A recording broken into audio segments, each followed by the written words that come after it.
Ending a toxic friendship can be challenging but necessary for the well-being of the group.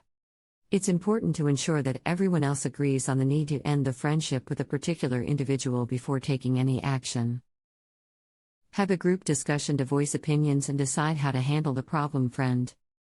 Listen to everyone's input and avoid dominating the conversation. If friends have differing opinions, consider compromising. Assess the extent of the damage caused and the problem friend's redeeming qualities, and decide if you want to permanently end the relationship with them or give the friend a chance to apologize. It's important to approach the situation with compassion and be open to giving the friend another chance in the future. Choose a time and place to have the conversation where everyone feels comfortable. Confront the friend using I statements to focus on personal feelings. Clearly communicate the specific problems you have with the person, providing examples.